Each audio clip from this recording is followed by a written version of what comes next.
This encounter goes back to 1999 when I was out in the western section of Johnston County, Oklahoma.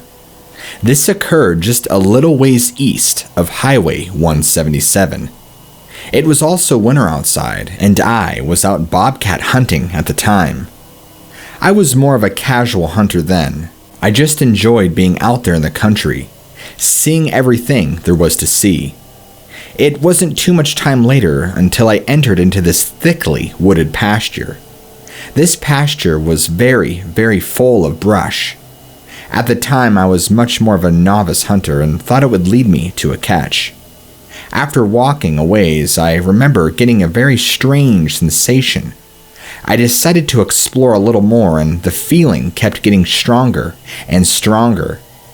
By this point, there were several pathways in the thick brush that looked like they were made from a very large animal. There were several of these paths forking at multiple random different points. So, I randomly followed a couple of them to the very end. The very last one led me to what I can only describe as an animal den. It was a fairly small clearing in the thick brush, no more than 20 to 30 meters around, and all around me was hair, dried blood, and bones. So many bones. I'll never forget it.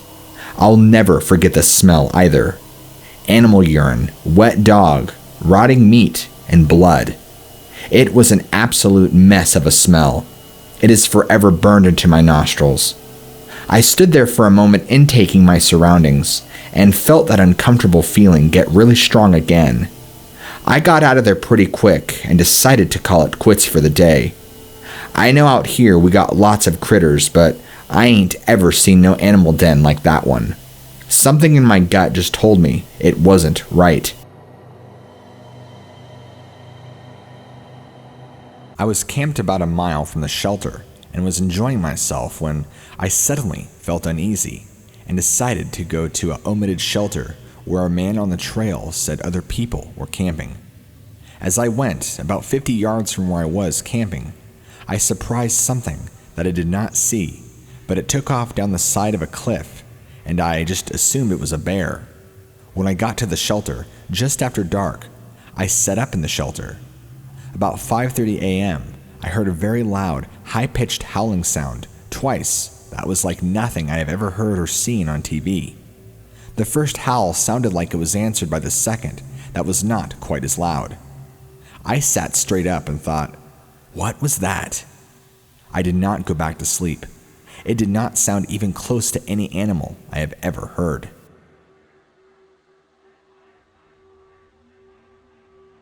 Two friends of mine and myself were pushing a cave lead and cornfield sink on the east side of Pigeon Mountain. We came out of the lead at about 3 a.m. and started gathering our caving gear together for the half-mile walk to the car. As we were about to leave, the strangest call I have ever heard came from the opposite side of the sink from us. Distance would have been about 900 feet. The three of us have been woodsmen all of our lives, but none of us have ever heard a call like that. It sounded like 4 different animals in one, all powered by what must have been an enormous set of lungs. Hearing the vocalization, the three of us looked at each other, saucer-eyed and not saying a word. Each of us was hoping the others would pipe up with a logical explanation for what we heard. Needless to say, since we had been planning to leave anyway, we beat a hasty retreat to the vehicles. I have one personal experience from 8 years ago. I used to live on the Navajo reservation in a town called Shiprock. I was living with a girl I met in boarding school, a high school for Native Americans. The night it happened, we had decided to end the relationship, and it was going to be my last night there before I went back to the res. She was Navajo from New Mexico, and I'm Apache from Arizona. That night, I was in the living room around 11 p.m. watching TV. There was 3 of us, my ex, her dad, and I. Her mom was at the casino that night. I was on the couch flipping through channels when it happened. I heard 2 ladies outside talking Navajo to each other, so I assumed my ex-girlfriend's mom was home. 20 minutes had passed and she had not come inside yet, so I went to my ex's room and asked her if her mom needed help. She told me her mom was still at the casino. I told her that's not right, because there were a couple of ladies outside talking to each other. I got up and went and turned on the patio light and went outside. The talking stopped and 2 coyotes ran from underneath the truck. Her dad woke up and told me it was probably skinwalkers. My grandfather grew up in Jacksonville, Texas, back in the 1950s, and if you haven't been there, you wouldn't be missing much. He grew up as the oldest of 5 brothers and sisters on a farm with his ma and pa. He passed away about a year ago, but I wanted to share a story he told me while I came home from college for break. Naturally, Papa didn't come from much. His parents' generation suffered through the Great Depression, and farmers didn't fare off too well. But, being the gritty Texas farm folk that they were, they thrived in it. Having a farm in a big pasture surrounded by the pine trees made for a good childhood, he told me. He would reminisce the times of gathering the whole town's kids to play baseball games to pass the hot summer days. Though, as his health deteriorated, he began to talk more deeply with me, and actually talked to me a lot about life lessons, and one thing in particular, fear. He asked me if I have ever heard of witches. I said of course. But he stops me and, as serious as he could be, asked again. No, not the Halloween characters, but actual witches. I told him that I did. I could tell it made him uncomfortable talking about it, because it really screwed him up as a kid. He explained to me that he had encountered one 3 times growing up. The first time he saw her was when he was 10 years old. He and his siblings were playing around sundown outside in the pasture when he said it happened. About 200 yards away from him, where the tree line of the forest began, was where he could see a dark, floating silhouette. He said that he couldn't focus because of the lack of light, but he swore to me that the figure's head was cocked to a perfect 90-degree angle, looking right at him. He said it was inhuman, and remembers rushing the little ones in and telling his parents. They did not let the kids down after sundown, ever. The second encounter was when he was 12 years old. He and a friend who was their closest neighbor would walk on a trail through the forest to school every day. He said it was about a 2.5-mile walk, but one day as they were walking home, they saw a bum covered in quilts walking on the left side of the trail.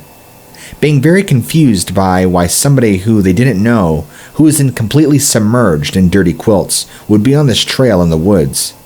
They eerily stared at the person as it passed them. He said that he smelled something like a mix of rotten and sour. As the person passed, Grandpa said that he had become very dizzy and incoherent to what he was doing. He pointed out to me that he felt drunk, and that the neighbor boy felt the same way.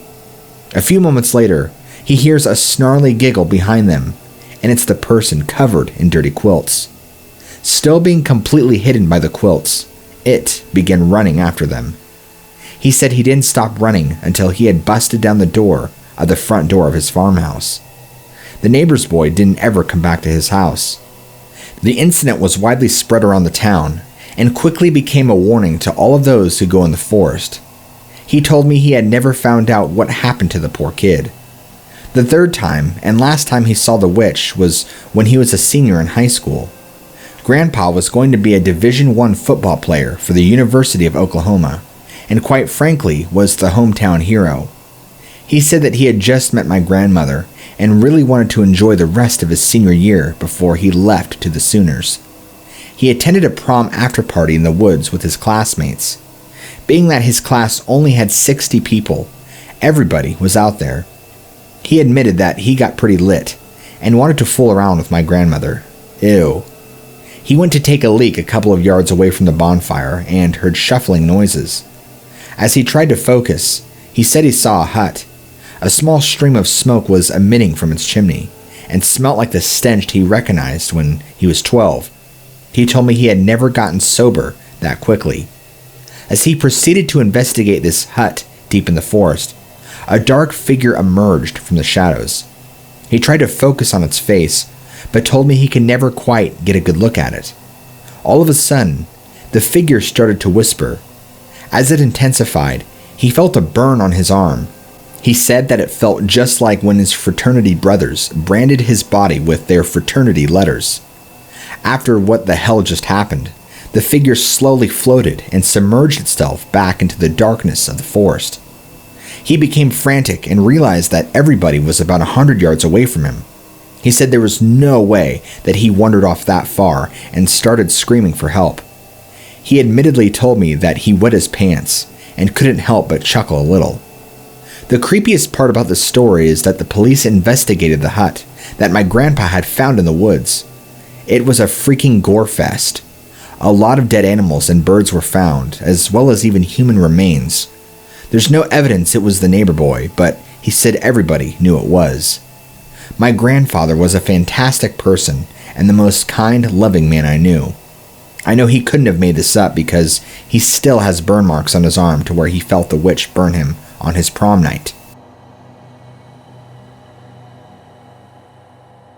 Hi, my name is Trent. What happened to me is a true story.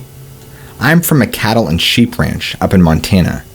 I also have 4 saddle horses.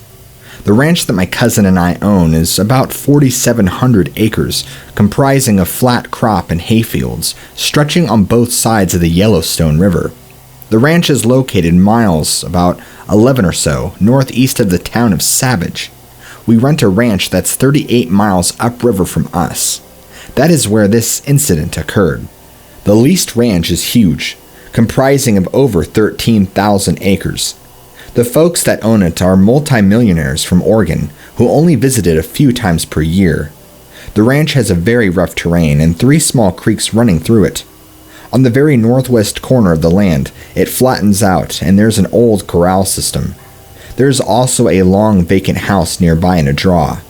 We had leased this ranch since mid-2000s and have had no trouble until about 5 years ago. It is normal to lose a few cows in the Yellowstone breaks, but we have lost 130 since 2016. We lost 17 cows the year that my horse was killed. Around half of these cattle we were able to locate. The animals that we found were pretty eaten up by coyotes, but a few were found not.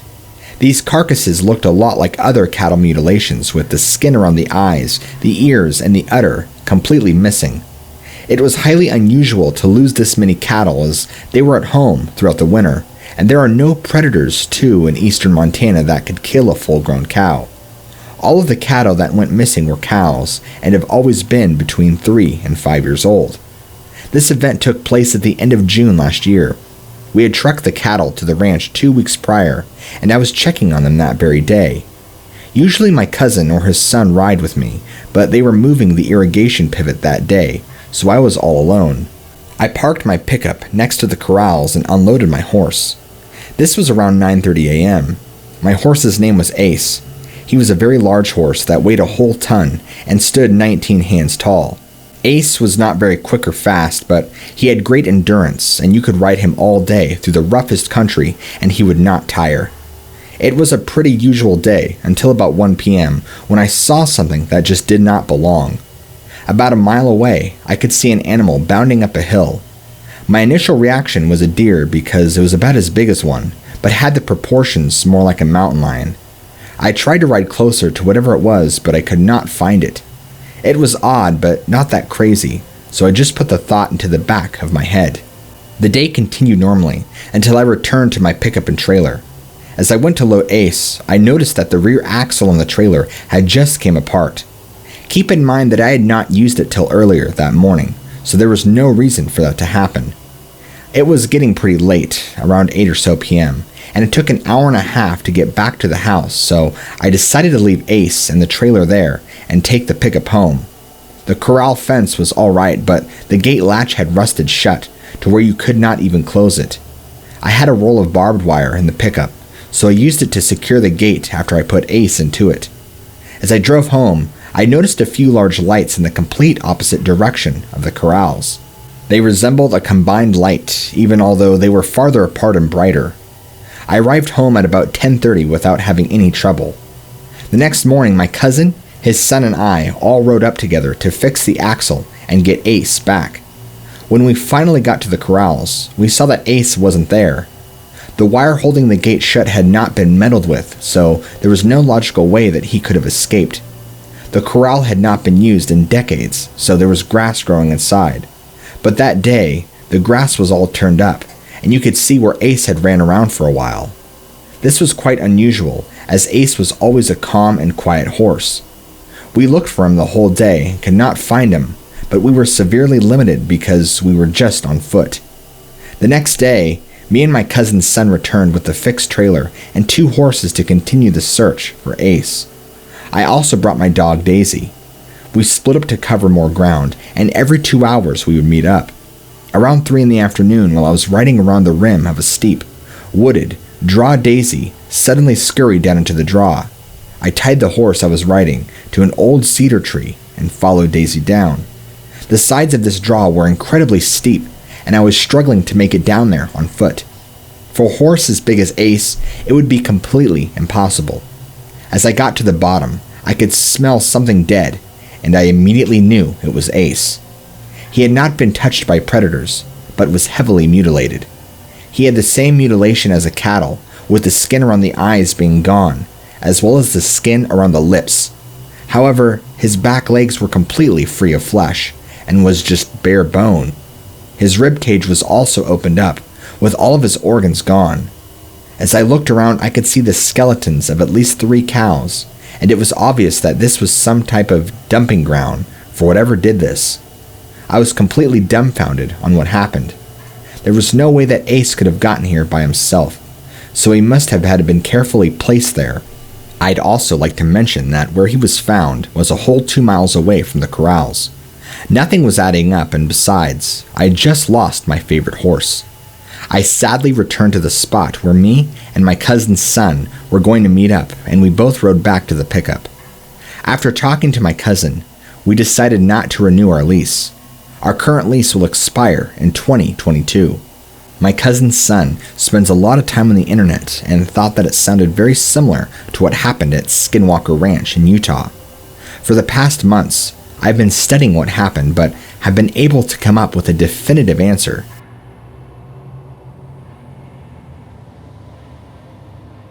When I was younger, I used to live up in New Mexico, and this all happened when I was about 11 or 12. My brother was around 8 or 9. The story might be kind of long, but I have to give some background so you all know what is what and where. Now, as with most houses up there, they all faced east, and we used to live in a mobile home trailer, and as most old mobile homes, it made a lot of creaky noises when you walked around in them. The front door led to the living room, kitchen, which was to the north, and the restroom/shower was in the middle, and a master bedroom was to the south, and a hallway running down the west side that connected all 3 rooms, which also had the back door in the middle of my home. My mom had this huge and bright LED clock that shone from the bedroom to the living room down the hall. On this night, my mom and dad went out to one of my uncle's houses, who was north of us, about 50 yards or so. Because they said they had to help him with something, they never told us what it was, they just said they had to help him. Now, me and my brother fell asleep after watching TV in the living room. We had the couch and everything, but were laying on an old mattress that might as well have been just a couple of blankets. Anyway, I woke up to some strange noises coming from my parents' room. No, not like that.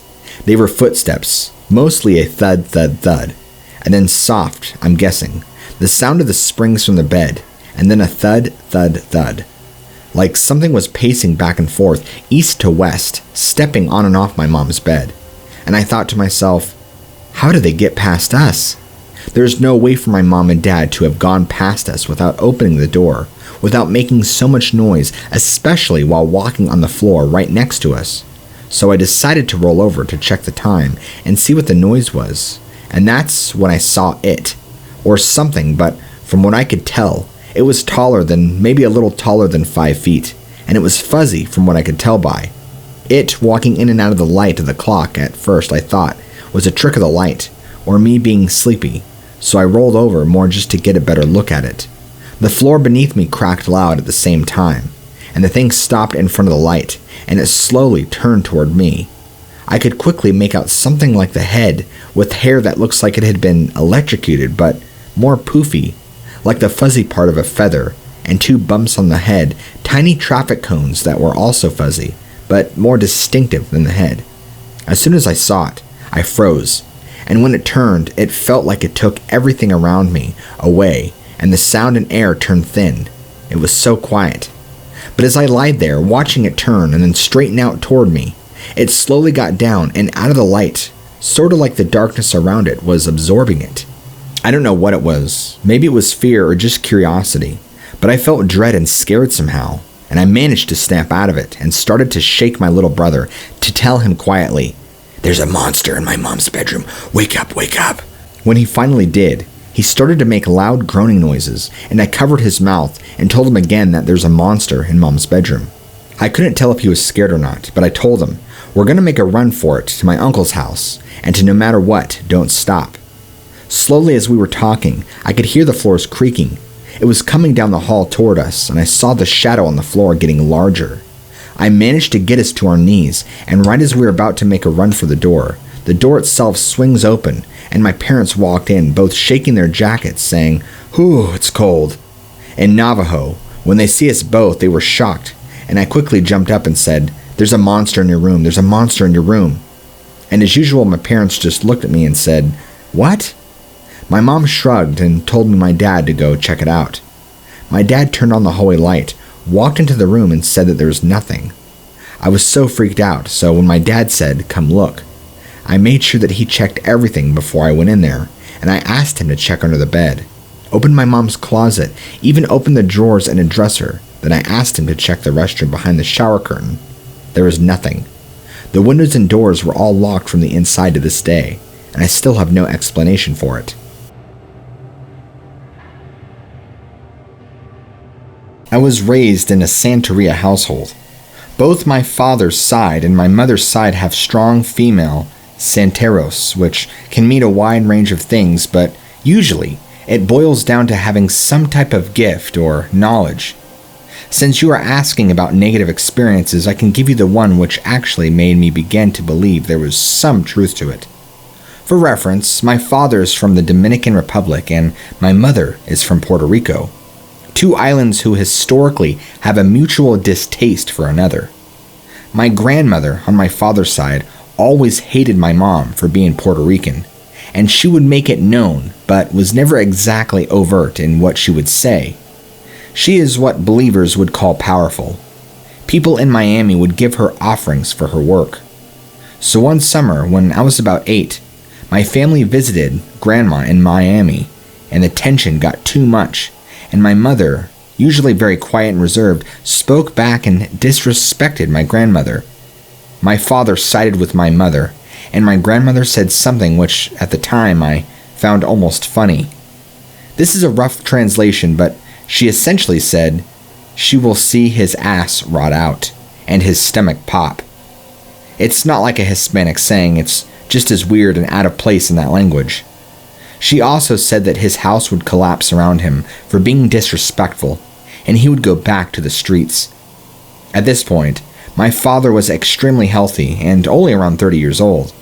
Financially, my family had been doing great and was on the up and up. Following that whole situation, within 3 years, my father suffered from multiple serious ailments with his rectum and colon, has had to have stomach surgery, lost both of his jobs, and we eventually lost our house. But first, a section of the roof literally gave in, and we would live in a shelter for a year. In general, I noticed my family seemed to suffer, and in the back of my mind, I would always think that was the cause. A few years later, another Santero, a very well-known one in the Bronx, told my mother that my grandmother, who she spoke of with a level of respect, had did evil towards my family without knowing anything about us. Around the time of my 17th birthday, my parents reached out to her and squashed their issues. Almost immediately, there was a change in our fortune. It was the weirdest thing. Too many details to write on mobile, but it was tangible differences in our luck. And my father's health improved, and now 6 years later, he hasn't had any major issues. I'm the only one in my family who hasn't forgiven her. She often calls and asks to speak to me. However, I still have too much to hate. Even if she wasn't the cause of our sufferings, she abandoned us and commanded a whole side of my extended family to do the same. Unforgivable to me. But I will say is that I do have a fear and respect for her. I know not everyone is a believer, but there is something to people who have gifts.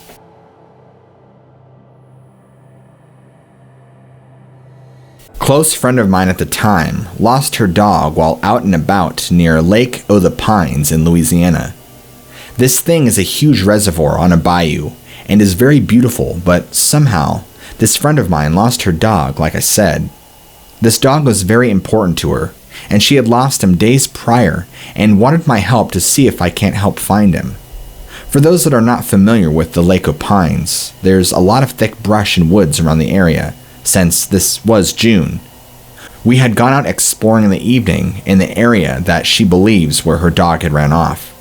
She told me before we went that she had been exploring other parts of the park to look for him, but to no avail. We went in with flashlights and headlamps since it was getting darker, and we looked for what only seemed like hours. You have to understand, this dog was everything to my friend. I've known her for a long time, and I remember when she got this dog as a puppy. She was never married or really had much family, so this dog was kind of all she had.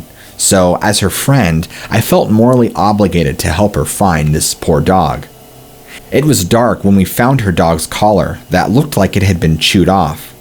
She was starting to panic, thinking that something has seriously happened to her dog when I tried to encourage her that maybe her dog isn't far, and we should just keep looking a little while longer. That is, until we ran into the Loup-Garou. I always thought it was just a legend until that night. I know this might be a very cliche thing to say, but it's honest to God's truth. We were in the thick at this point, but we came to a small little clearing where you could get into the water. It was so dark out though that you could not see without flashlights.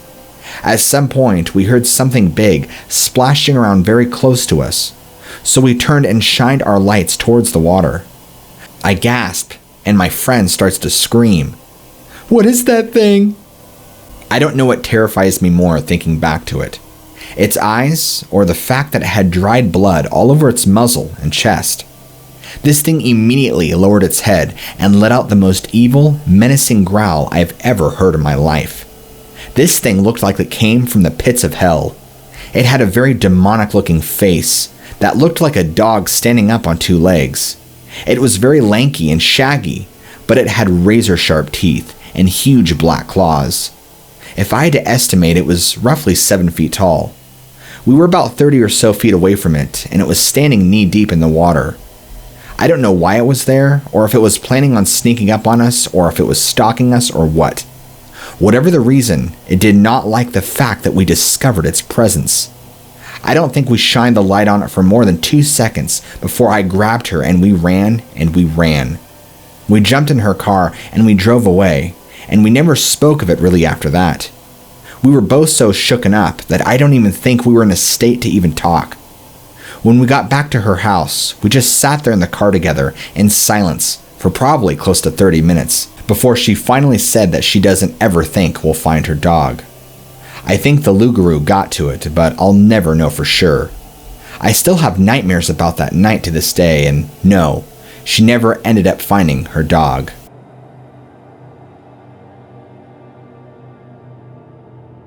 My grandpa told me this story over the weekend when they came up to visit my family. He's from a small town in Mexico where almost everybody owns acres of land where they grow wheat, barley, and corn.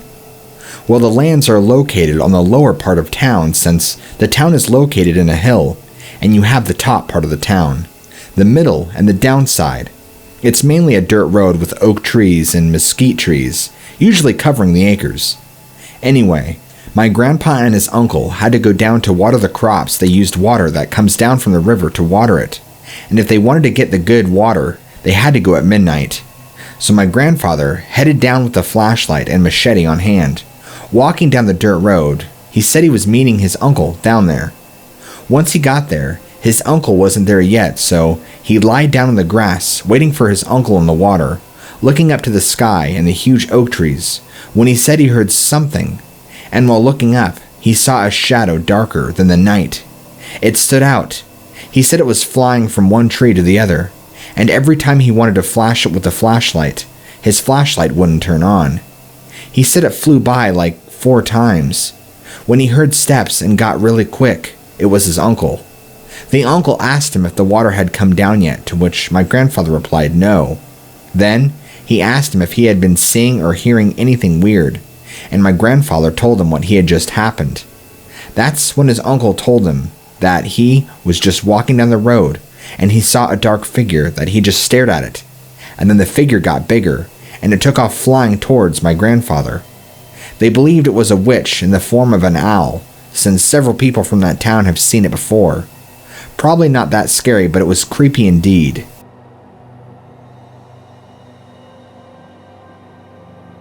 I live in the Oklahoma, Texas area, where there were, and still are, quite a few Native American societies and activities and all that. Neither of these are mine, but my buddy told me about 2 potential sightings. I'm not too knowledgeable about where skinwalkers inhabit. The first one was on his land. He has a long driveway, lined on one side with rather dense brush and tangled around a fence. On the other side of the brush fence is a pasture where a neighbor keeps his cows. On the other side of the road is open pasture with no fence. He was driving down the driveway at night when he heard barking get close to him. Approaching him from the neighbor's pasture, he sees a hunched creature, dark and hairy, and bigger than any coyote he's seen or any of his dogs. He said it was unlike anything he's ever seen, and it was so fast that he could not make out any fine details. When he saw it, he said he got this feeling of dread that hit him and stayed with him until the following morning. The second was in an area near us called Butcher's Pen. It's near an old, most definitely haunted fort, called Fort Washita, which was created in the 1840s as protection for the people from the Plains Indians. It was used throughout the Civil War by Confederate soldiers and burned down after the war. He said he was told to avoid that area because people often go missing, but his GPS took him right through it. He was driving back towards our town, again at night, when he noticed a coyote running alongside him. It seemed unremarkable aside from the fact that it was rather large for a coyote. He didn't think anything of it until he looked down and saw that he was going 65 miles an hour, and the coyote was keeping pace. The coyote sped up and crossed in front of him, turning to look at him, and in his words, seeming to break its neck in doing so, as it turned a full 180 degrees before veering off the road and running into the woods. As I said, I'm not too savvy when it comes to this stuff, although I enjoy reading it, so I have no idea.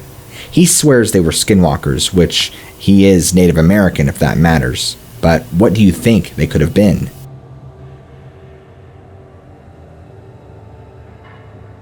This happened to a friend of mine right after graduating college. She was about 21 and had been seeing a guy for several years. She was very serious about him, even though we felt he wasn't the type to commit, and told him that she was old-fashioned and wanted to be married and have a family. In our last year, she even prayed once for guidance and had a dream where she was in a wedding dress all alone. We tried to persuade her that it was a sign to give the guy up, but she was head over heels in love with him. She wasn't obsessive, just very naive. After graduating, she told us the guy had finally decided to step up and had spoken to her mother. Then suddenly, our friend stopped picking up her phone. For several months, we tried to reach her and even spoke to her siblings who said everything was fine before quickly disappearing. More than a year later, one girl finally breaks through and gets the whole story and manages to arrange a meeting with our whole group. That day, our friend tells us what happened. Apparently, when the guy's aunt, who lives in a neighboring country, learns that the guy is planning to marry my friend, she absolutely flips her shit.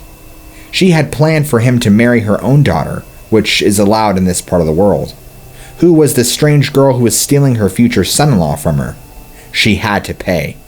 Instead of reaching out to my friend and telling her to leave the guy alone, she decides to curse her. Yep, turns out Auntie Dearest is a powerful witch, and not the kind that does good. Friend has no idea about any of this and suddenly starts waking up every single night at 3 a.m. screaming her head off. Just sits up in bed and screams, waking up the whole household, who try everything they can think of to make her stop. Nothing works, and about an hour later, friend stops screaming, lays back down in bed and sleeps. Next day, she doesn't remember a thing. Her family takes her to every doctor in the country, but none of them can find anything wrong physically or emotionally. They take her to the doctors outside the country, and they don't find anything either. Her family is now desperate and trying to think outside the box. This is when they somehow discover about the guy's aunt and promptly cut all contact with him. The friend asks about him a few times, only to be firmly told to forget him and never speak about him ever again. During all of this, the nightly 3 a.m. screaming fits don't stop, and an old health problem flares up that requires an open heart surgery.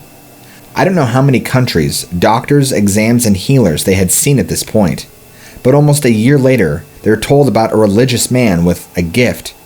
They fly to him, and he manages to undo the curse. Friend is physically and emotionally racked at this point, and under constant monitoring by her family. We don't blame them. Friend even tells us that the aunt witch had told her in the beginning to leave the guy she would have. She was completely broken. The next year, our friend gets married to a seemingly nice guy, and we think she's finally getting her happily ever after. Last I heard, the husband turned out to be neglectful and a womanizer. They divorced, and she's now a single mother living on government aid. I don't know if it's because of the curse, but I wouldn't be surprised. It was about 11 p.m., and we had just laid down to sleep. We were staying in a cabin that we had rented for the weekend. I heard this high-pitched, horrific scream. It was close. It was not some faint, distant sound. It was very clear and very close. My first thought was a woman in distress, and then, about 20 seconds later, I heard it again.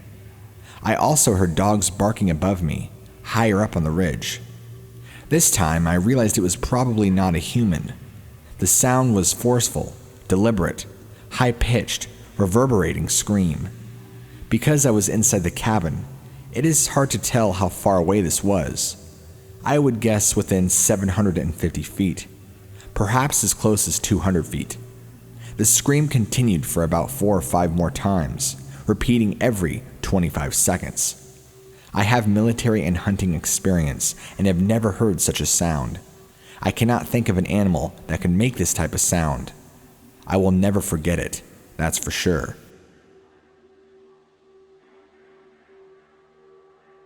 2 to 3 years ago, my immediate family, my mother, dad, brother, and I, went on a vacation to see the Badlands in South Dakota.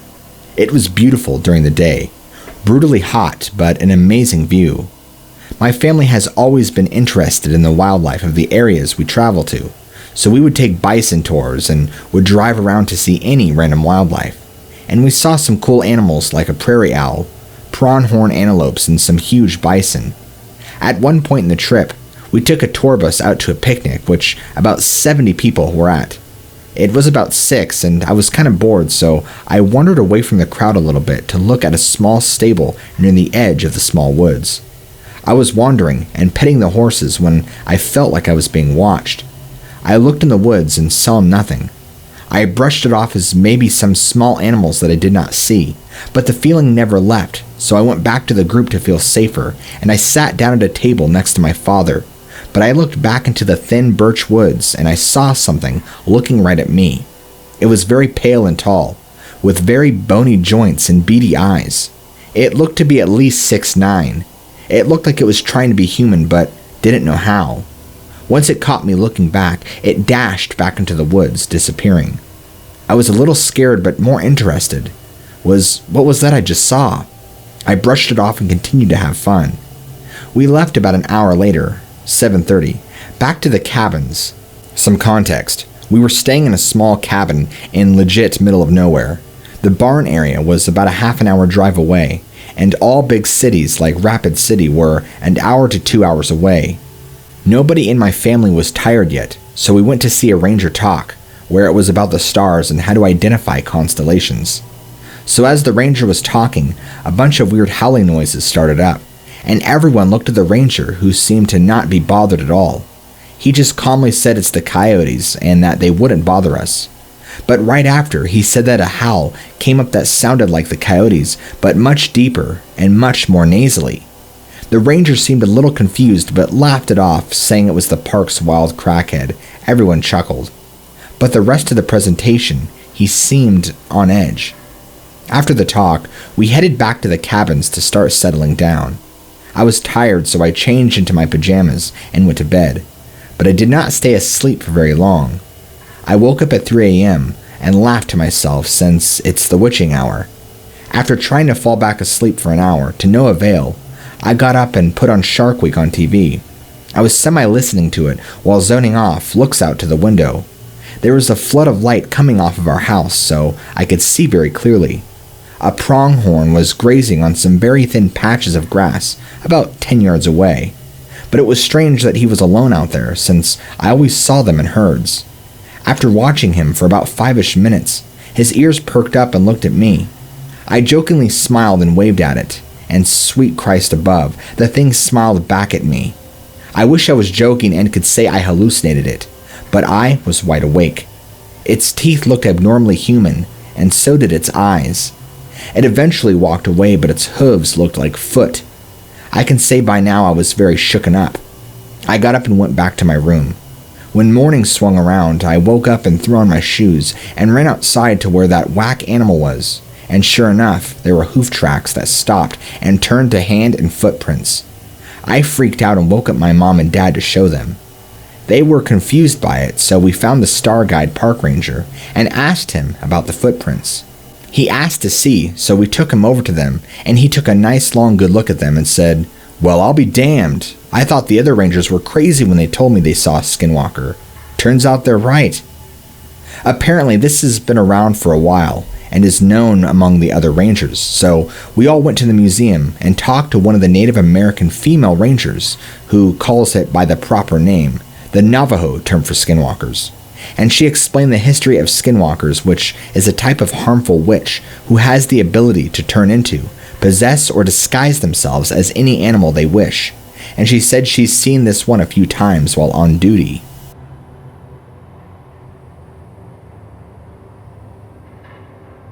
My girlfriend and I traveled to this area at 11:30 that night to build a campfire and relax from the daily grind.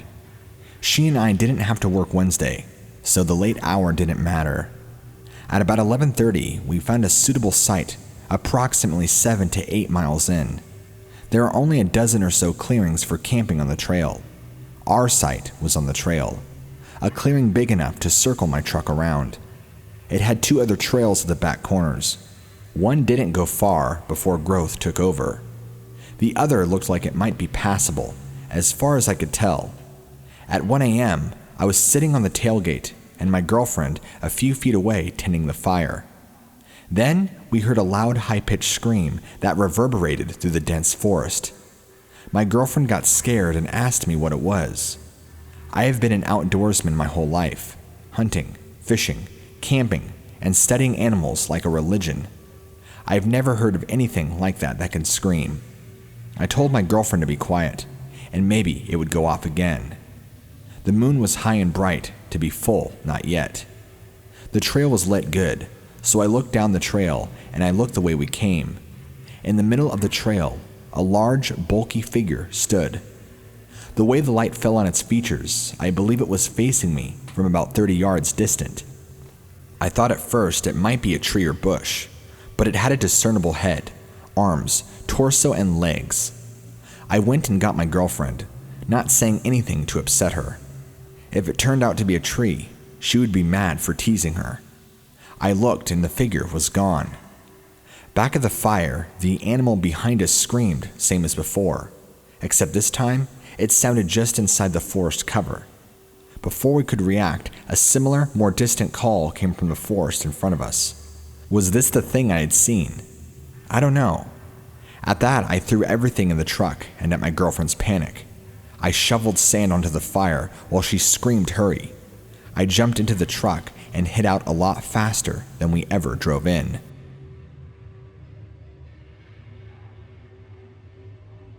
So, this is actually my father's encounter, back when he used to be a police officer in the late 1980s. He claims that he encountered some kind of monster, and that this thing attacked his cop car while responding to an emergency call. Where he was at, he had to drive through a more rural part of town to get where he was going, and he said that out of the side of the road, this thing leapt out at his car and slashed the shit out of the side of the car, and hit his car so hard that he almost spun off into a ditch where this thing supposedly came from. He said somehow, miraculously, he regained control of the vehicle and hauled ass even faster. He says he has no idea what it was and that he only caught a quick glimpse of it. He said it was very large, dark colored with massive amounts of teeth that shined in his headlights. It came up and out of the ditch and ran right towards his car, hitting it right behind the driver's side, knocking his car almost off the road. He said he thinks it was following him for a little while he was doing at least 80 to 90 miles an hour on this lone road, trying to escape and outrun it. He ended up making it to the call, obviously. With his job, he could not report it to his supervisor. He did not want to risk his employment or any sort of ridicule from his boss or coworkers.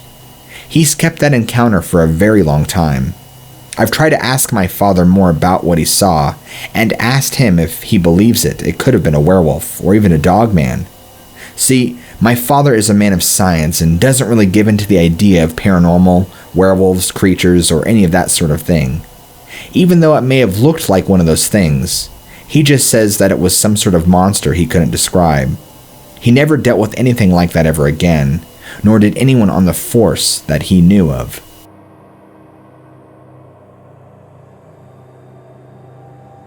I will try to explain what I saw. While returning home from a day of walking in a clear-cut looking for Indian artifacts, the clear-cut was located at the foot of the southeast end of the Horse Range Mountain near Loudsville Campground in White County, Georgia. I was driving on a Forestry Service road when I saw what at first I thought was a bear about 200 yards away, but when I stopped and watched it, I saw that it was not. It walked upright with a slight stoop for about 75 yards down a hill toward a small creek that was bordered by trees and brush. The road crossed the creek, so I thought if I went down on the road, I could see it as it came out the other side. But it did not come out, and I did not get out of the Bronco to go looking for it. I did not hear any sound, and to be honest, I did not tell anybody about it for years until I told my son Eric.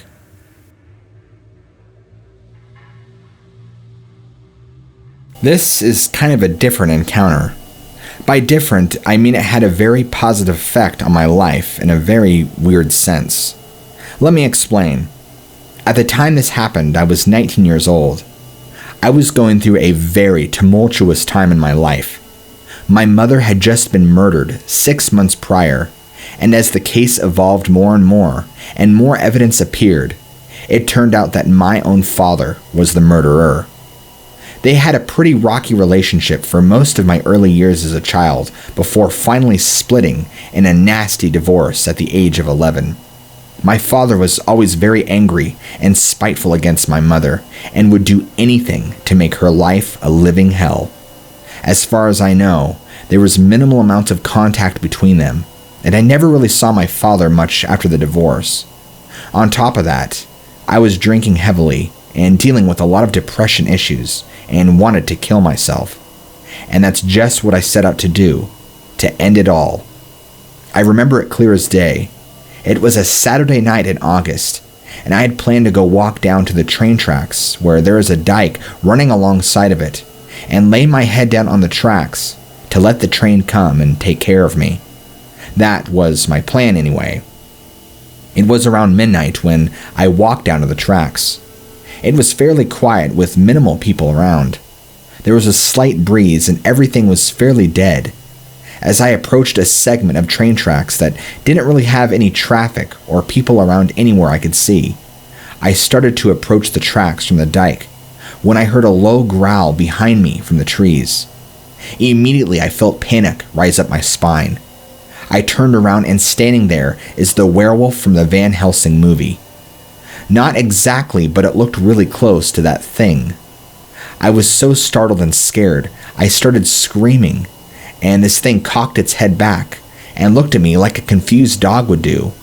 I'm still screaming, and as this thing looks at me for a quick moment, it then disappears off into the night. As soon as it bolts, I run as fast as I could back to where I was staying at the time. I just sat in my bedroom and cried the rest of the night, trying to process my life, my desire for suicide, and what I just saw.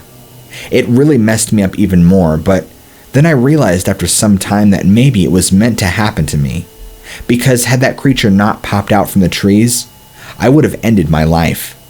Weeks after that encounter happened, I was so bogged up in trying to explain to myself what I saw that I kind of put my dark feelings aside, and it almost made me forget about my life. I tried to look into it, and what it is I saw something pointing to Bigfoot, but I knew that werewolves and those kind of things didn't exist. But I later ended up learning that it was indeed a Dogman. I look back at the whole thing now, and I really believe it was meant to happen to stop me from killing myself. I doubt you get many encounters that are like the one I had, but know to those that hear or read this that sometimes things happen for a reason, and maybe there's a reason we've all had experiences with this particular being.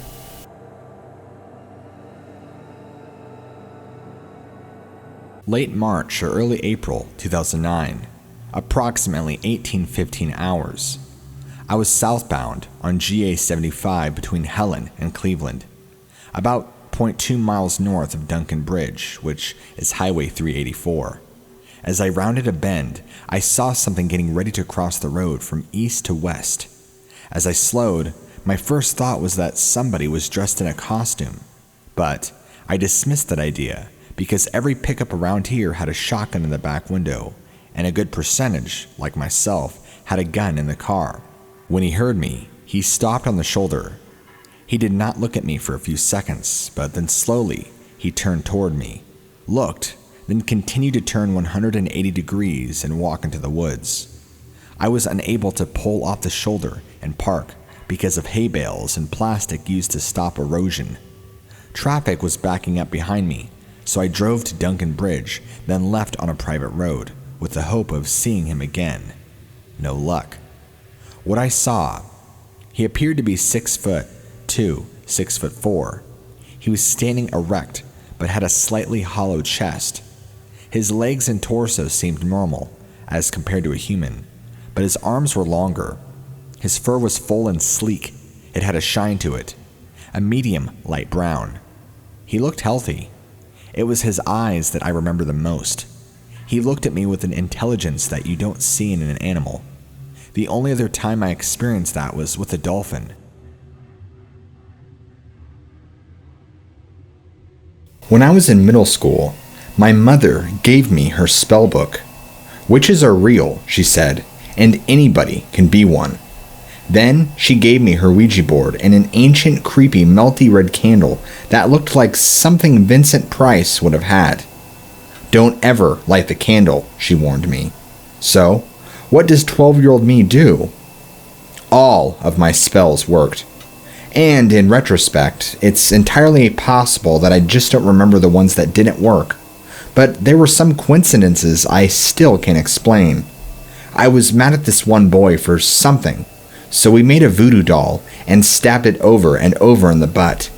Within a very short span of time, quite possibly that very same day, the kid gets into a four-wheeler accident and breaks his tailbone. We did a second doll that night too, which we stabbed in the stomach, and the girl got appendicitis. Then, to top off witchcraft night, we made up a chant that I kind of just felt was powerful and used it on my parakeet, and she was dead the next morning. Those are major coincidences, no? To top it off, the friend that I was with the night told a few of our other friends, who of course didn't believe us. So one of them made requests for proof and personal gain. The first was that we would not have math class that day, which she thought was impossible since we had math every day. Turns out the teacher wound up doing a day entirely devoted to science. Conveniently, she still didn't believe me. "Make me get a nice smiley face shirt," she said. One did not immediately appear, however.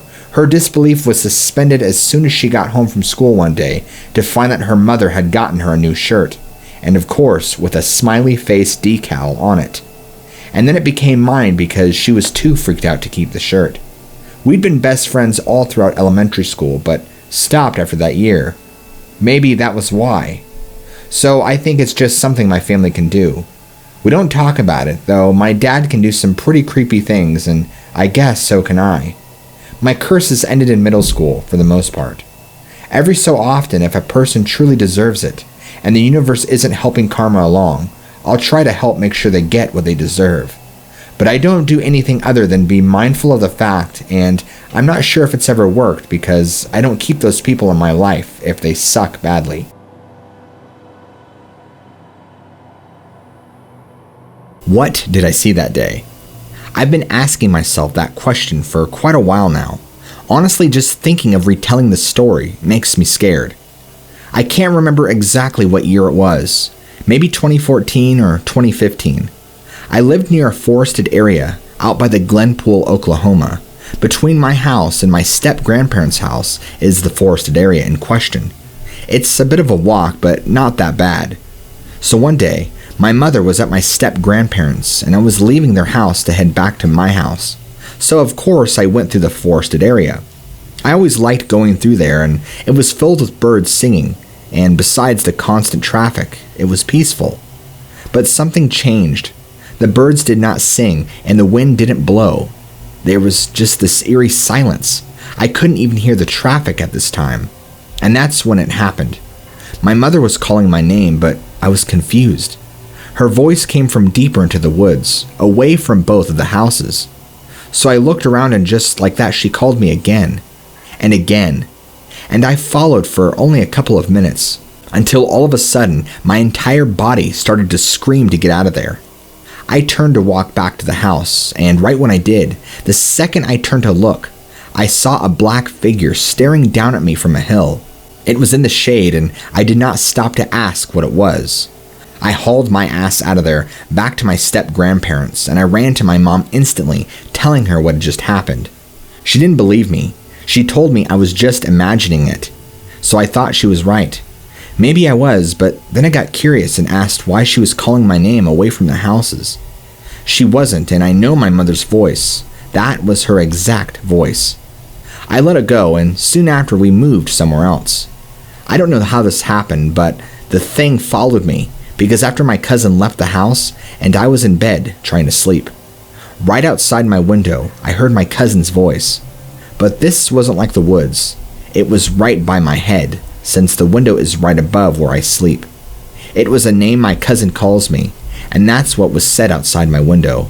But it was wrong. It was all garbled up like a bad recording, and my entire body froze up in fear, and it kept going, but I ignored it and ended up passing out. To this day, I haven't had any more problems that I know of, but it wasn't that I saw the figure. It wasn't the voices. It was the feeling of dread that I was going to die if I did not get out of there. It's the most scared I've ever been in my life.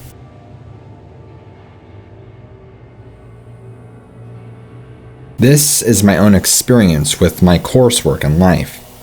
A little history on my family. My family has a history of seeing things on both my maternal and paternal side. My dad saw ghosts and heard things, but blocked it out. I have heard ghost stories about Grandpa and other people. Cousin and grandma on my mom's side knew things. The cousin is a pretty serious medium. My sister has seen things most of her life, including dreams about the dead. Unfortunately, though, this is all situated with a longer history of varying ethnic backgrounds, including Bermudan at one point. I have seen a few things about the terror and anticipation of it, but most of it blocked most of my sight. My husband grew up with white, light Christian parents who used religion like holy magic, and he could see auras. We have experimented with this better than average psychic tests. Nothing really repeatable as of yet, but a greater than average number of hits given a complicated setup. More than anything, I grew up with a really skeptical attitude, with initially doesn't help practice. Long story short, my husband and I are both practicing witches.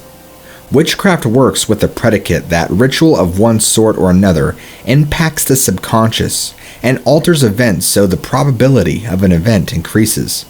There's not a simpler way to put it.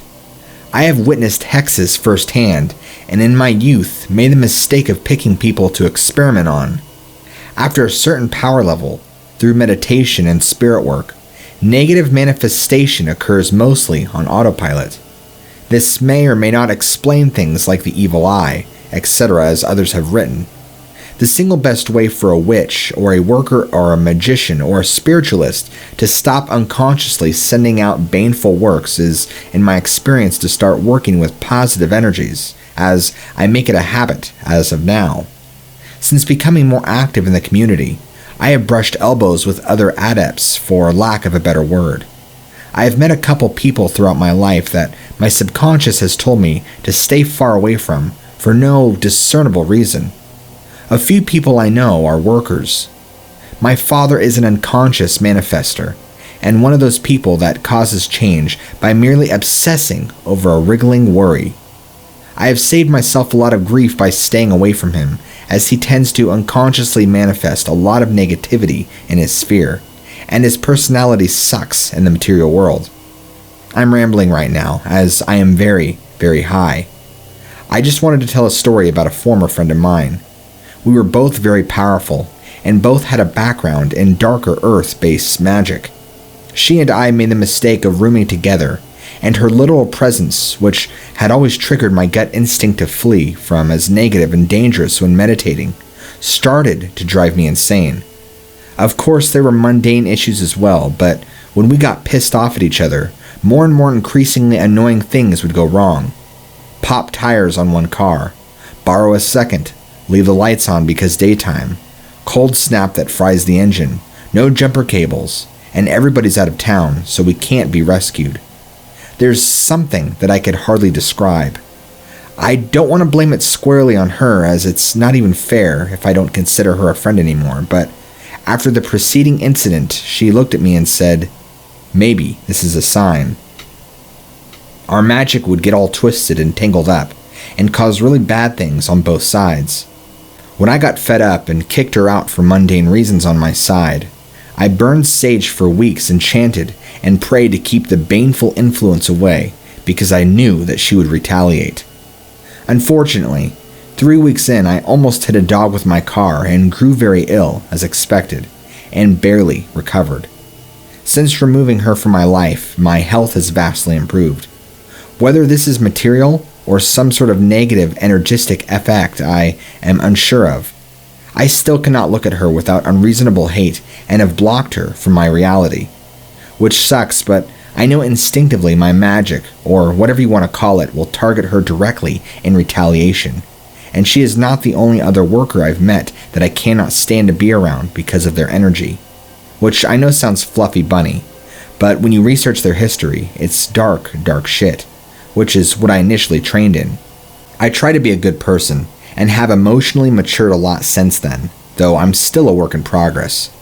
There are not so many people fired around me or breaking legs after they treat me like crap, so maybe that's a sign I'm doing better than I was. And I do a lot of healing for people, or at least try to help them spiritually and materially. The power is a difficult thing because if you're raised skeptical, you figure there's no foul when you see it on someone because it's a coincidence. But the thing is, the coincidences keep happening afterward, and soon enough you start to internalize it. Now when I think of all the warnings about focusing on healing energy and positivity when I was younger, I know why the teachers are all so worried. So, here's one in case anyone is interested. This took place before I was born, while my family was still living in Mexico, in a small town undisturbed by modernization. When my oldest brother was a baby, my mom, being very young at the time, was very protective of him. After all, it was her first child and would do anything to keep him from harm. Any of us, really. She had this uncle who people said practiced foul and disgusting black magic. The kind that causes misfortune, jealousy, and even death. However, this man was respected and not to be trifled with. One evening, he came over to visit my grandmother. As they sat in the kitchen talking, my brother, who was in his baby walker, wandered over to him. The uncle, whose name I don't remember and probably for good reason, reached down to pick my brother up. At that moment, my mom quickly came over and snatched him up. He knew what this man did and did not want him touching her baby. He looks at her with a sinister stare and simply says, "All right, I'll be on my way now."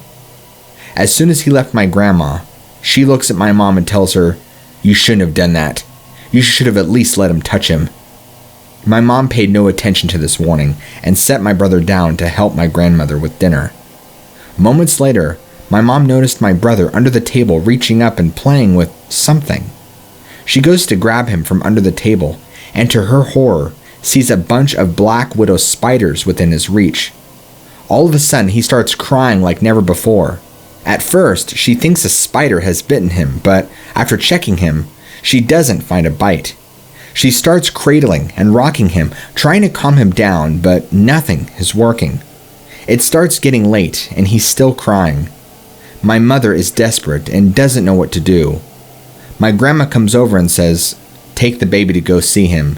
You didn't want him to touch him, and now your child is paying the price. Go before it gets too dark out. I'll go with you." They make their way on their foot over to this guy's house, and after a while, they finally get to his place.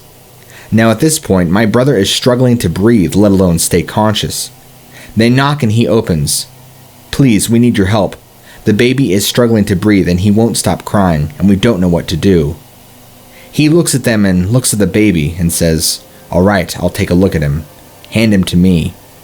My mother reluctantly gives my brother him, and he places his hand on his chest and begins to gently massage him. He then says, "That's what I thought. You didn't want me to touch you." At that moment, my mom said the hairs on the back of her neck stood up because she knew it was his doing. Not a second after he was done, my brother immediately fell asleep. He gave the baby back. They said their goodbyes and my mom and grandma made their way home. My mother was in tears as they walked back. This horrible old man, out of spite, caused my brother to suffer. From that day on, they rarely saw him, but whenever he came over, my mom made sure he held my brother any time he ever requested. My husband and I live just outside of Helen. My husband can't sleep very well at night, and as such, he is up at all hours. For about the last 3 weeks, he has heard strange sounds late at night. He has gotten me up several times to listen. Whatever we are hearing is not anything we have ever heard before. All of the dogs go crazy, and whatever it is seems to move very quickly, attracting the dogs as it goes. It is very loud, and yet more of a howl or scream. It does not sound like a bobcat or bear or anything else we have heard since living in Northeast Georgia. We have lived in this area for 9 years, and my husband has hunted all of his life, and it used to sounds in the night, just not this one. When he woke me up to hear this, we jokingly said, "Maybe it's a Bigfoot." I got curious as to whether or not there had been any sightings in our area.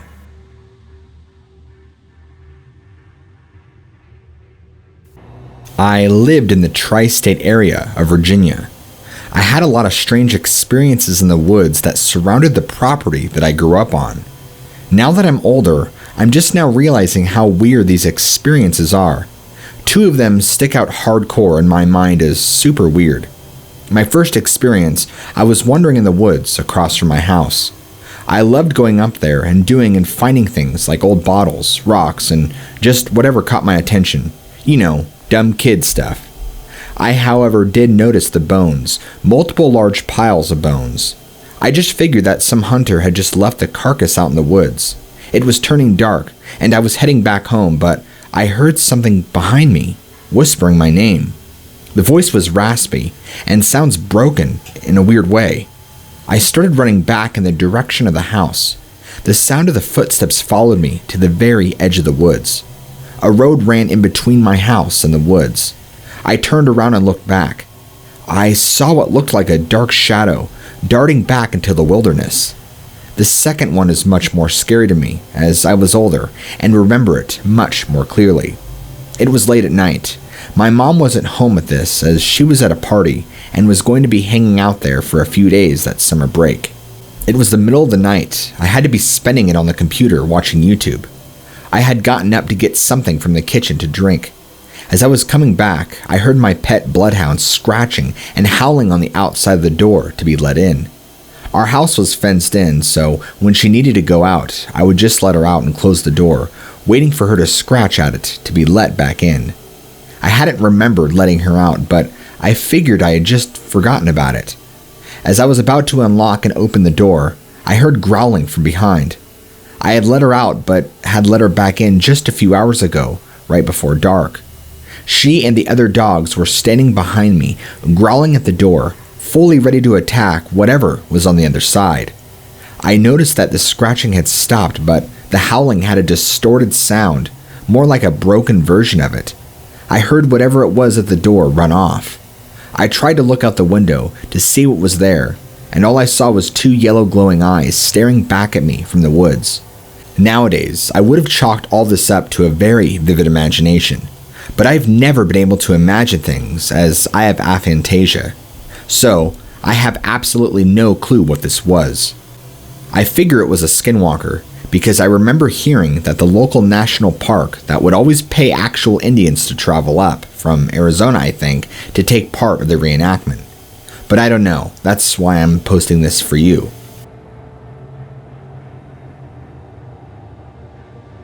Let me just start out by saying I am an experienced outdoorsman.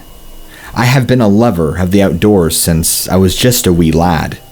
In fact, I even ended up purchasing property when I got a little bit older, just so I can go turkey hunting on it and not worry about competition or other people around me. Luckily for me, the property in which I purchased was usually full of turkeys come around springtime. For those that aren't familiar with turkey hunting season, it happens in the spring. This property that I purchased is about 56 acres of land. The geography isn't too complex. It's flat for quite some while, but then slopes down slowly with lots of thick locust trees, very rocky with occasional brush here and there. I've been using this spot for years to call in and to snag myself a good Thanksgiving tom.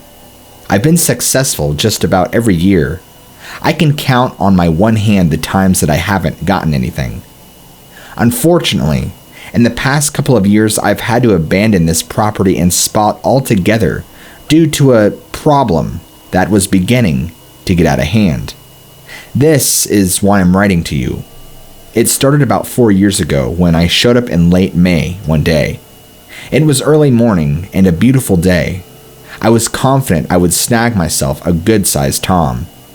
When I pulled into the property, I'm surrounded by large open pastures on all sides, and beyond that is thick wilderness with the slope that I talked about earlier.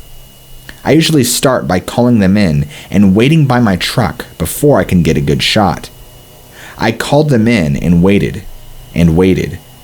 I thought it was odd that this time I wasn't hearing any noises or seeing any movement through my binoculars.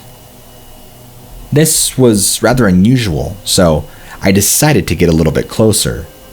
I tried calling them in again, closer to the woodline, and again, silence. There was nothing. It was eerily quiet. Something was off, and I couldn't quite tell what it was. I decided to venture a bit further to see if I could hear anything. Not even 300 yards into the woodline, I began feeling this tremendous amount of anxiety and stress.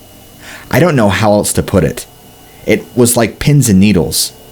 I threw my binoculars up and looked around to see if maybe I can spot a turkey or something around.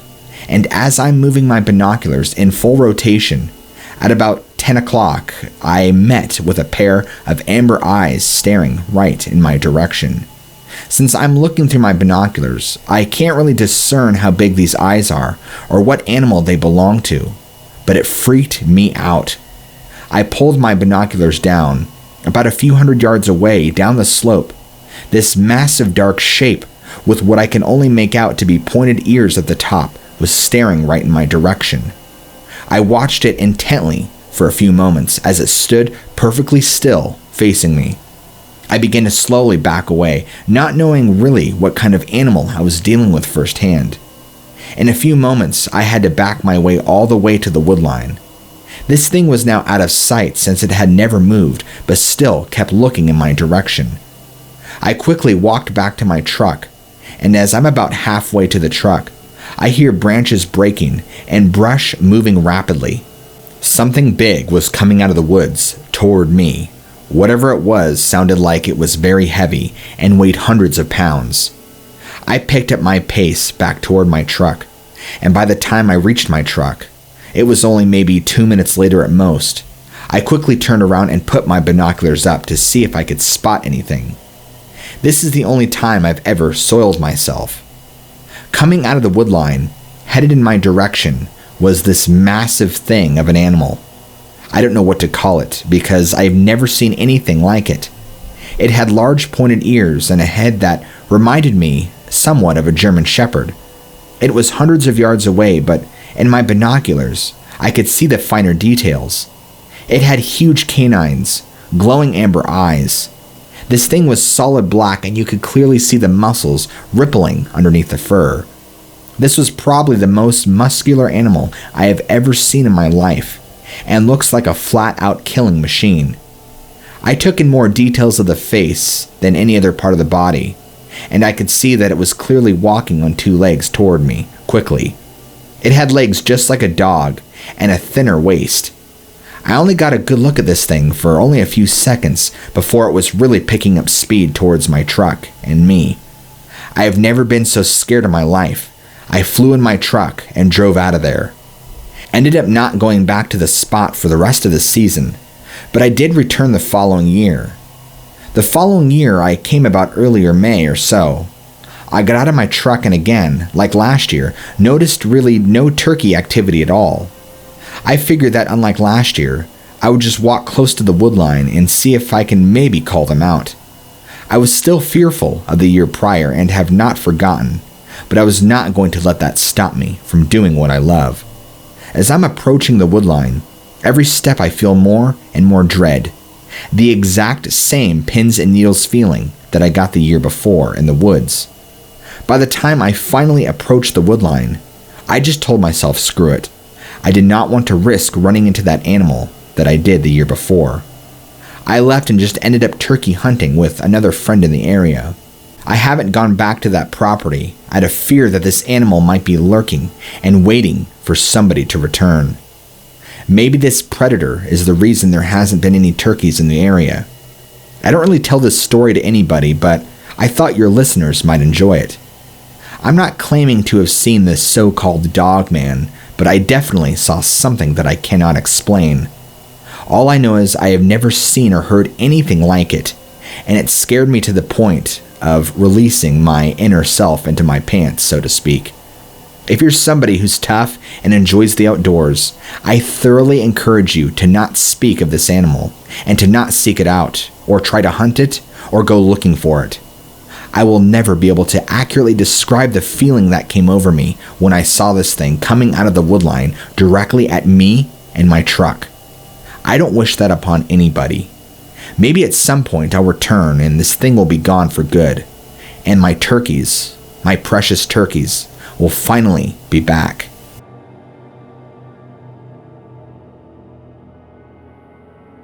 Hi.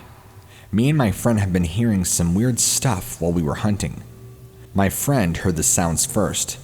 Then I heard them the next evening, right before dark. The sounds sound like something is screaming, but kind of high-pitched screams. My friend also thought he heard something throwing stuff around his tree stand. The reason I think it is a Bigfoot is because there is some property behind ours, and they have been clear-cutting all of it. I think it has run the Bigfoot onto our property. If I see anything else or hear anything else, I will give you more information.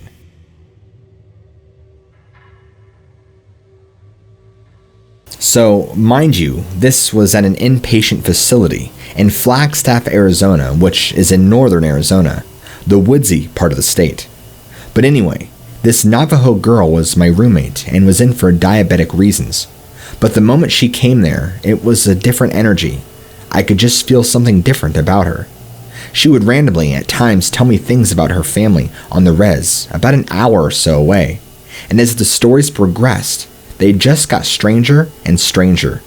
She told me her father was a medicine man on the reservation, and that she inherited his powers of intuition and other supernatural abilities along with her sisters. One evening, the two of us went to the small patio balcony in the hospital that overlooked all of Flagstaff, which was always a treat, until she started telling me about skinwalkers and how she has seen them before.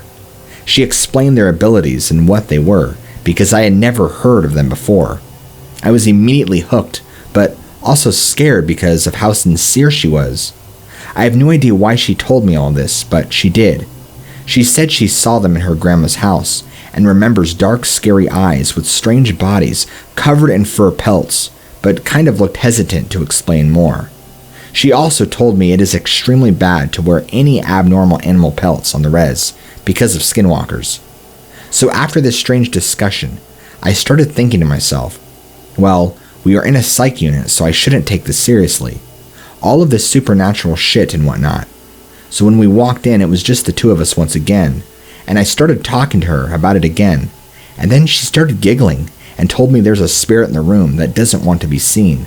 So I was just thinking in my head, alright, this is just insane and utter lunatic nonsense. And then, I kid you not, the TV in the room starts flickering and then goes straight to that static noise, and I feel chilled with goosebumps and as hard as stone. And I look at her with a shocked look and say, "Are you messing with me?" Which, to my surprise, I just get a giggly no. And I look at her hands to see if she was holding the remote, which was completely out of range once I scanned the room. I proceeded to look in the hallway, and the techs kind of just give me a concerned look. So I walk back inside, just scared out of my mind. So I've been interested in this ever since.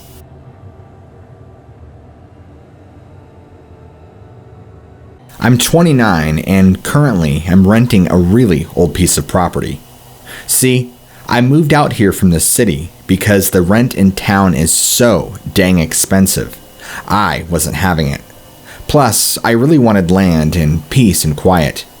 After looking for a while, I found this house that I'm currently renting.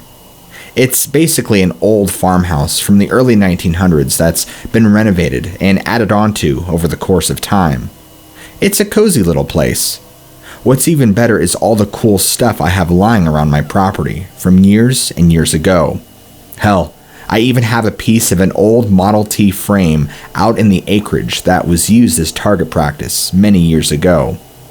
Whatever I've been experiencing all has to do with an old homestead that was built on this piece of property a very long time ago. It's practically falling apart due to not being kept up on, but was used for ranch hands to stay in. Judging by the wear and tear of the building, I would say at least 60 plus years. This building is probably about 100 yards from my house, and somehow, this building still has a couple of running shop outlets, and so I keep my big meat freezer in one of them. The door may be old, but it's heavily locked with a huge fat padlock, and the handle also has a padlock. I want to deter anyone from getting in there, as well as any potential threatening animals. I keep pounds and pounds of good meat in this freezer. Deer, pig, chicken, beef, lamb, you name it. I usually stock up for months and just keep all my meat in it. Here's another important piece of information. We don't got nothing out here that big. Deer and cougar are about the biggest animals out here in these woods. We have no bears or wolves anywhere. I'm kind of tucked away in the mountains a little bit, around 1,500 foot elevation, so I don't have to deal with many nuisances, except maybe coyotes. So what happened to me is, after getting up one morning and doing what I normally do, which is make coffee, etc., I noticed the homestead door was wide open. I thought it was bizarre since it had been days since I was in there, and I always keep it double locked. I thought something had happened, so I run over there, and the first thing I notice is my freezer on its side. What looks to be like it was picked up and thrown across the room on its side. The meat I had was partially devoured on the ground, with tons of meat missing. What the fuck? I thought. I inspected further but could not find any tracks, hair, smell, or evidence of any animal or person breaking into this thing. I noticed something else that was really weird. Both my big heavy-duty padlocks were gone. Not cut, Not torn off, just gone. I searched and searched and couldn't find them anywhere around the door or the homestead. Since it was cold outside and the meat was still partially frozen, I did my best to try and pick up my chest freezer and put what I had left back in. What disturbs me is this chest freezer is huge, and it's a heavy SOB. It's incredibly bulky and hard for me to move as just one person. I don't know what animal could have not only picked it up off the ground, but threw it across this huge room. And the partially devoured meat too. This meat was frozen and something came and ate it. These were huge chunks taken out of this meat, so I'm truly baffled still as to what might have happened. Like I said, we have 0 bears around here. That was the only time I've ever had a strange experience here, but since then I stopped keeping meat in that homestead and moved my meat freezer into my shop. Since then, I have not had any real problems.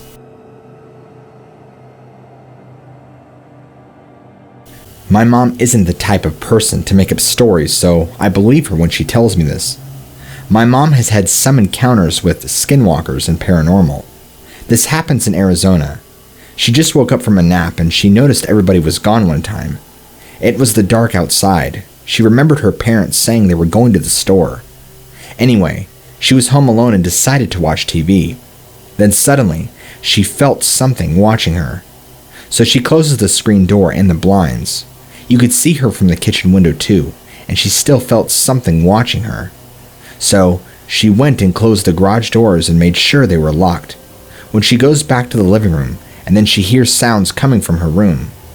Anyway, she goes to the room and hears what sounds like somebody trying to open the window, and as she walks in, she looks straight at the window and stops dead in her tracks. What she saw was a man with a half-painted face, from cheekbone down, and coyote skin on his head that went down its back. Its hands were painted black, and it was staring directly into her eyes. She was so scared and wanted to run, but realized she was paralyzed because of its gaze. It slowly opened the window more, started trying to climb in, but not breaking eye contact. My mom was the most scared that she'd ever been and was trying to figure out what to do. But then something happened to its footing, and it had to look down. She said she felt like she could move again, and like its spell was lifted. She quickly ran to the window while it was looking down and slammed the window right on its fingers. She said she'll never forget the sound of its demonic human-like scream as it yanked its hand back from the window and took off. She locked the window and shut all the doors and just sat in the living room, freaking out until everybody came home.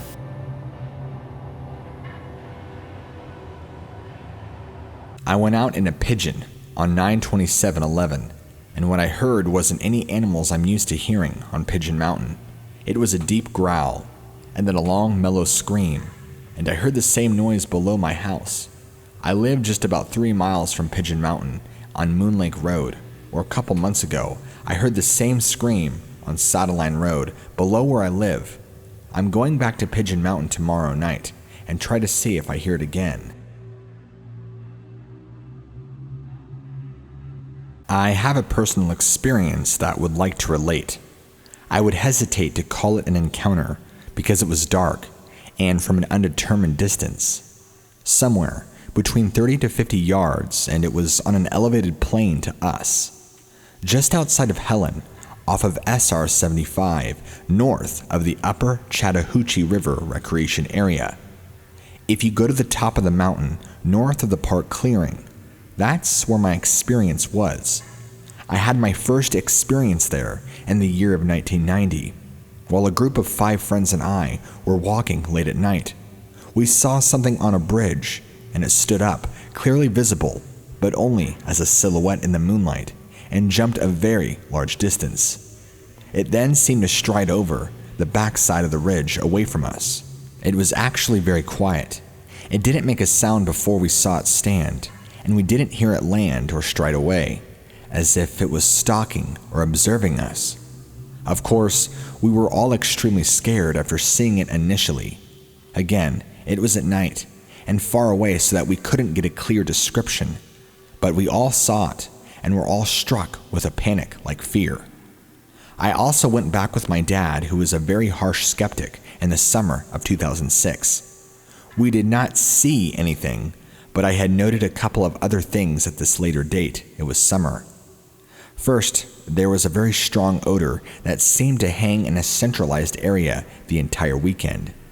Secondly, the park rangers came by to tell us that the night before, in the same place we were camping, last people left food out, went into town after nightfall, and returned to find the camp completely ransacked. So we needed to pack our food up, or better yet, keep it in the vehicles back on the road. They said the bears were foraging and getting brave because of the onset of the drought.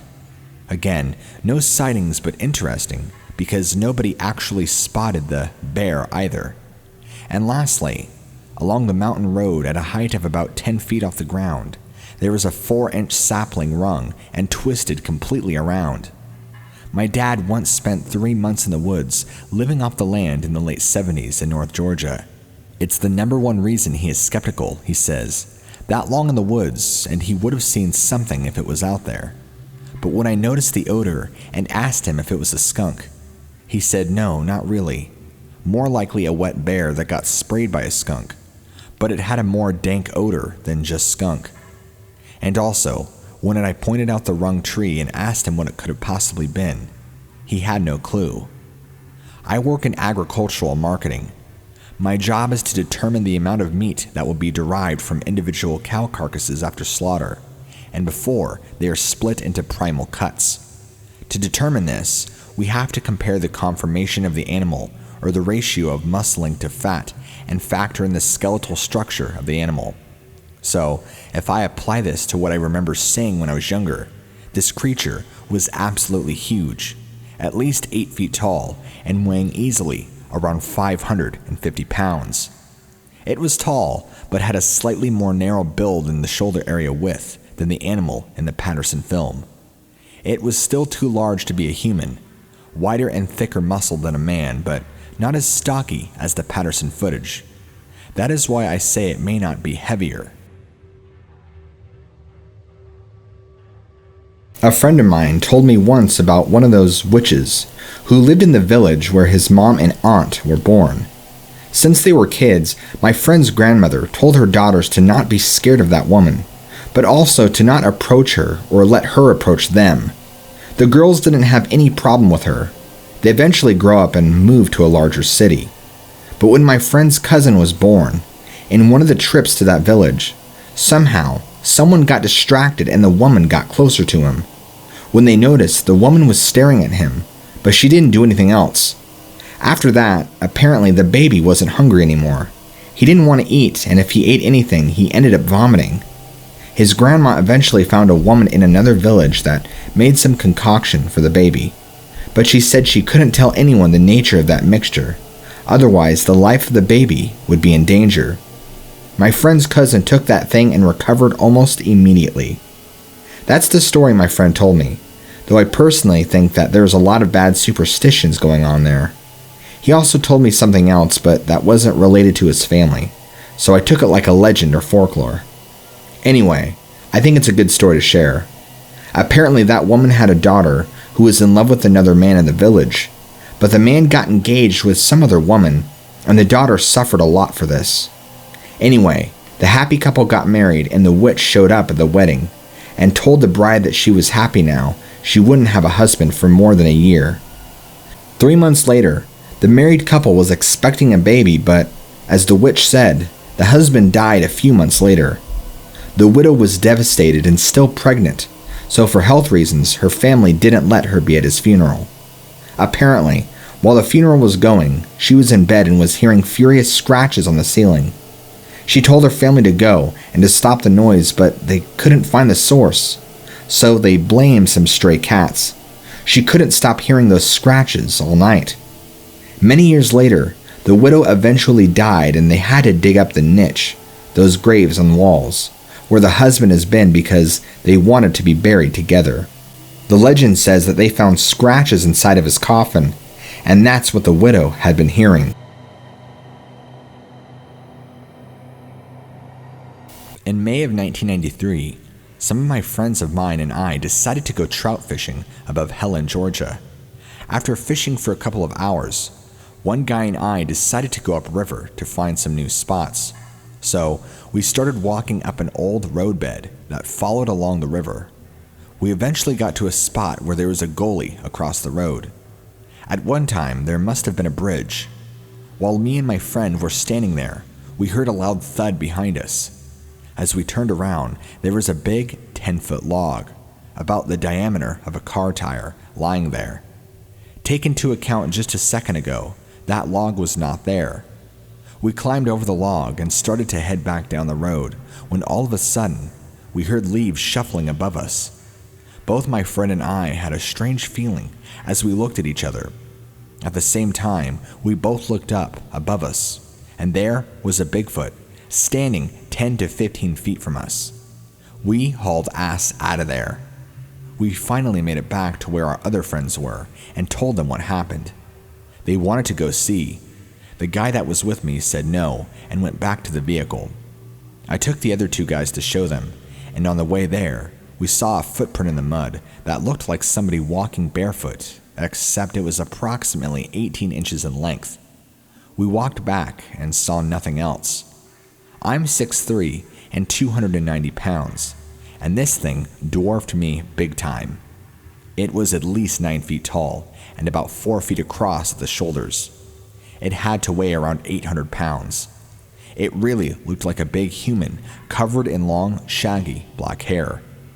The thing that got me was its reddish brown eyes. It took years for me to go back up there fishing, and when I did, I would not go alone. It's weird because sometimes when you're up there, you feel safe, but other times I feel like something is watching you. Since then, I have heard wood knocking, vocalizations, and had rocks thrown at me. I do not hesitate to go up there anymore, but I will not go alone.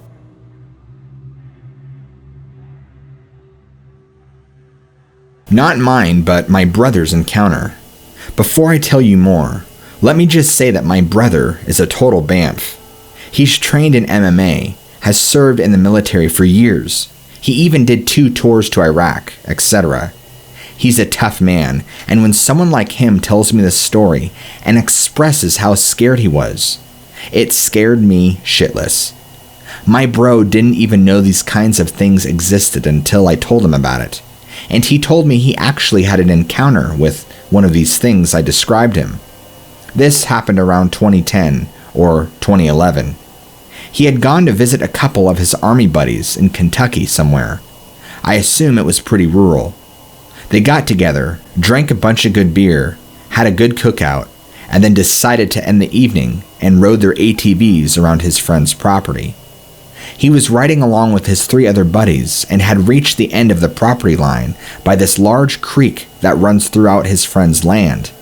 He said he began to hear weird crunching noises in the leaves and began to feel like he was being watched.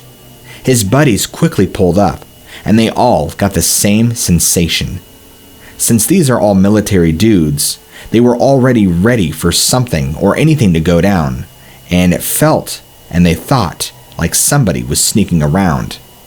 My brother explains to me that not even 20 feet away from behind a tree, out steps what he can only describe as a werewolf in the living flesh.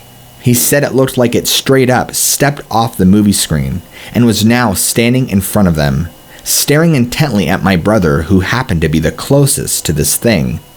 My brother's gut instantly knotted up.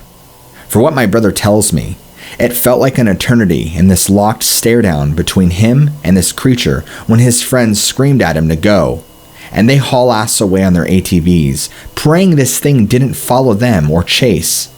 He said he never looked back once to see if this animal had been following them.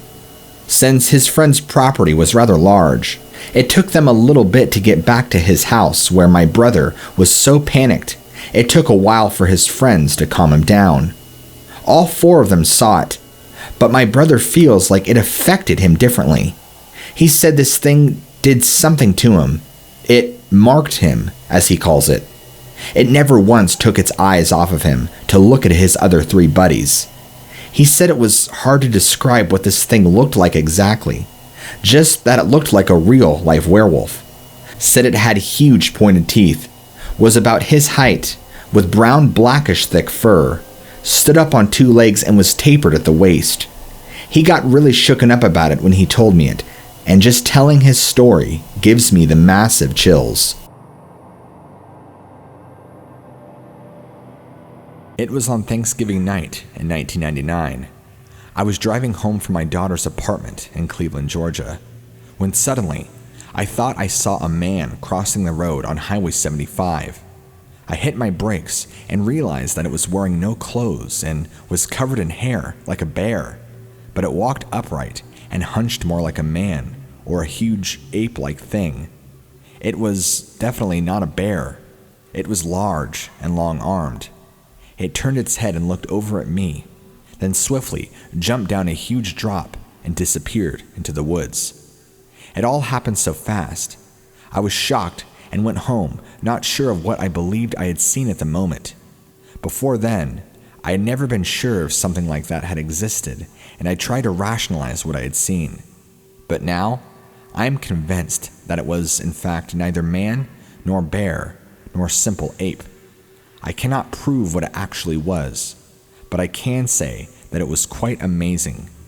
Either that night or the next morning, I called animal control, saying that I saw a bear, believing that it wouldn't be taken serious if I said what I know that I saw. There were cattle nearby that needed protection.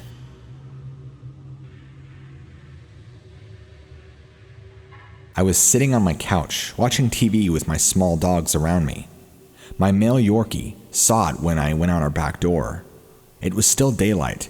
I thought it was a man at first, but it was too large, too dark, and fleeting. The dog jumped up and ran to the back door, but I moved slowly over there, being a little frightened. When I looked out the door, it was gone. My first impression of it being a man was because of the general shape, but the dark figure wasn't wearing clothes and had to be well over 10 feet tall, just to see it through the doorway like I did. I was able to see the upper body from where I was sitting. The porch drops off with the stairway to the patio around the pool. That's where it was walking rapidly next to the house.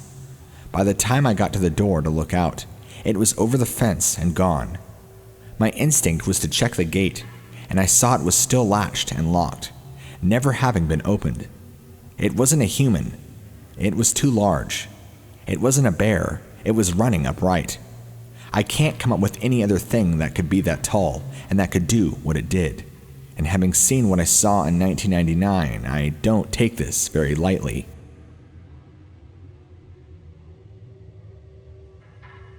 In the spring of 1997, I had to make a trip to Jonesboro, Arkansas. Since I live in Fayetteville, Arkansas, the best way was across Highway 463, across the top of the state. I think that's the highway number. It's the only time I've ever been on that road. Anyway, I finished my business and was returning home that evening. It was around 9 p.m. when I passed through a small town named Salem. With the town behind me, I was once again the only car on the highway. My headlights were bright. The windows were up because I had the heater on, and the radio was playing softly. There was a clearance of maybe 20 feet between the edge of the road and the woods when I noticed what I thought was a tree standing right beside the road. As I got closer, the tree turned and took just a few steps and was at the woods. It was huge and had long, matted hair. Actually, it looked quite nasty. It never looked directly at me. It was slipping into the woods as I passed to the point of it going out of my headlights beam. I stomped on the gas with everything I had and didn't slow down till I was safely in the lights of the next town. As I drove wildly down the highway at 90 miles an hour, that's the fastest the car I was driving would go, I kept looking in the rearview mirror to make sure it wasn't chasing me. I know that sounds nutty, but at the time it seemed like a really good idea. I was perfectly sober at the time. Maybe that should be a lesson to me. I never gave much thought about Bigfoot until that night. Now, I know they exist. I saw one with my own eyes. Anyway, that's my story, and I'm sticking to it.